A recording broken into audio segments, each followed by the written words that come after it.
O nosso primeiro objeto de estudo em geometria analítica são os pontos e as diversas relações e situações envolvendo os pontos e o plano cartesiano. Distância entre dois pontos, baricentro de triângulo, ponto médio. Estudamos também situações envolvendo área de triângulos, alinhamento entre pontos, entre outras coisas. E com isso já deu uma quantidade de conhecimento o suficiente para resolver diversos tipos de problemas e situações envolvendo tanto situações contextualizadas com problemas reais, quanto situações referentes internas à própria matemática, olhando para dentro da própria matemática. O segundo objeto de estudo da geometria analítica serão as retas. As retas, nós já estamos familiarizados com elas, algumas delas pelo menos, lá do estudo das funções afins, lá no primeiro ano do ensino médio, onde nós encontramos pela primeira vez com o estudo dessas retas, que são a representação, elas são a melhor representação geométrica que nós temos para as funções afins. Não todas, pois, por exemplo, essa reta perpendicular ao eixo x e paralela ao eixo y, o eixo das abscissas, elas não representam funções, então elas não são o nosso objeto de estudo lá no primeiro ano do ensino médio. Porém, aqui no estudo em geometria analítica, nós estudaremos todas essas possíveis situações envolvendo retas e o plano cartesiano. Então, isso facilita um pouco, porque ela não é um objeto de estudo completamente desconhecido para nós, mas agora nós vamos nos aprofundar bem mais no estudo dessas figuras que são as retas. Para começar, eu representei aqui, tentei representar 4 modelos de retas que são os modelos que nós estaremos trabalhando. É claro que existem infinitas retas que eu posso representar no plano cartesiano. Eu quis representar aqui uma reta no modelo decrescente, que é aquela reta que representa as funções afins decrescentes, que o valor, de acordo com o valor de x vai aumentando, o valor de y vai caindo. Ou se você for chegando mais para a esquerda com o valor de x, ou seja, diminuindo ele, o valor de y vai subindo. Ela tem um comportamento inverso quando eu levo em consideração, oposto no caso, quando eu levo em consideração x e y. Aqui eu tenho uma reta crescente, que representa uma função crescente também, lá nas funções afins. É uma reta que, de acordo com que eu vou aumentando o valor de x, o valor de y também vai aumentando. Aqui uma reta que representa a função constante, né? Aquela função afim constante. Ela é aquela reta que o valor de x, não importa para onde eu varie ele, tanto para menor quanto para maior, o valor de y permanece sempre o mesmo. E agora aqui, essa nova reta, que é essa reta perpendicular ao eixo y, ela tem a característica parecida com a constante, com a função afim com a função constante, só que ela vai ter o valor de x fixo e o y, não importa para como o y varia, o valor de x é sempre o mesmo. Seriam as 4 ideias de reta.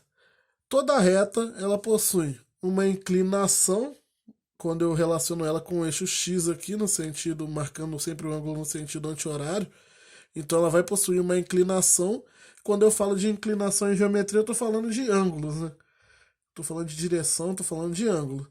Então, essas retas elas possuem uma inclinação que são esses ângulos, aqui vou chamar de alfa, e, é, e, e essas retas aqui que são perpendiculares ao eixo x tem esse alfa aqui como sendo igual a 90 graus.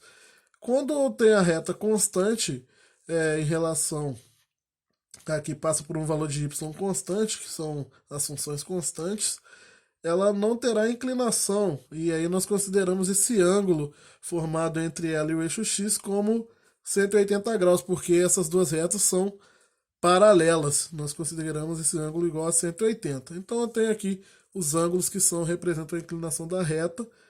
E com essas duas particularidades da reta constante aqui, sempre com o mesmo valor de y, ela tem o ângulo de 180 e a reta que é perpendicular ao eixo x ou paralela ao eixo y tem o ângulo de 90. Lembrando mais algumas coisas ainda relacionando retas com funções afins.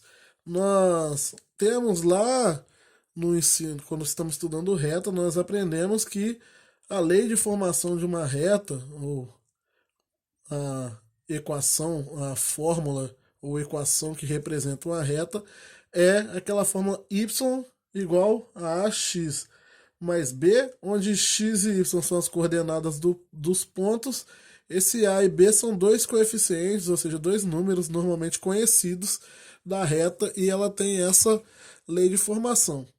Essa lei de formação, ela vai deixar de ser válida agora aqui no estudo da reta? Não, ela continua sendo válida. Nós vamos estudar sobre ela mais à frente, relembrar algumas coisas, estudar coisas novas sobre elas. Só que essa daqui é apenas uma das formas que eu tenho para se representar retas. Essa aqui nós chamamos de equação reduzida da reta. Existem outras equações para se representar uma reta. Cada uma delas vai nos servir bem em determinados momentos, elas terão utilidades específicas. Em alguns momentos, umas serão melhores de se trabalhar do que outras, como por exemplo é o caso da equação reduzida. Mas é bom já deixar claro que essa daqui é apenas será apenas mais uma das formas que nós teremos de trabalhar com equações de reta. Haverão outras equações que serão focos de estudos em aulas posteriores. Esse valor, esse coeficiente b, lembrando dos nomes deles, nós chamamos de coeficiente linear da reta, né? Que representa esse ponto aqui. Ele representa a coordenada y desse ponto, onde a reta corta aqui o eixo y. Normalmente esse ponto ele tem uma coordenada 0, x igual a 0, e o y igual a b, que seria exatamente esse coeficiente linear. Então, eu tenho aqui o x igual a 0, y igual a b, x igual a 0, y igual a b. Aqui, como né, lá nas funções afins, nós não chegamos a estudar essas retas, ela terá, pelo contrário, ela terá um valor aqui, ela terá um valor em x, e o y dela que será zerado, mas depois, quando nós estivermos nos aprofundando nas equações de reta, eu falo mais sobre esse tipo de situação. E esse outro valor A, esse outro coeficiente, lembrando lá das funções ainda, nós chamávamos ele de coeficiente angular. E lá ficava meio nebuloso por que ele recebia esse nome, apesar da maioria dos professores falarem, provavelmente, que esse ângulo ele tem a ver com a inclinação da reta, com o ângulo de inclinação da reta. Pode ser que em alguns lugares não tenha se falado exatamente o porquê, qual que é essa ligação entre esse valor A e a inclinação da reta, porque sempre nós esperamos que esse assunto será estudado em geometria analítica, será aprofundado em geometria analítica. Porém, muitos professores também falam, mas é bem provável que quem tenha escutado sobre isso, pode ter esquecido. Esse cara aqui, que nós chamamos de coeficiente angular, ele recebe esse nome de coeficiente angular porque ele é exatamente a tangente desse ângulo. Ele não tem só a ver com o ângulo, ele é a tangente, ele é um valor bem específico relacionado àquele ângulo, que é a tangente desse ângulo. Se eu tenho aqui, por exemplo, um ângulo de inclinação de 60 graus, esse A aqui teria que ser o raiz de 3. E se fosse 30 graus, seria raiz de 3 sobre 3. Se fosse 45 graus, seria 1.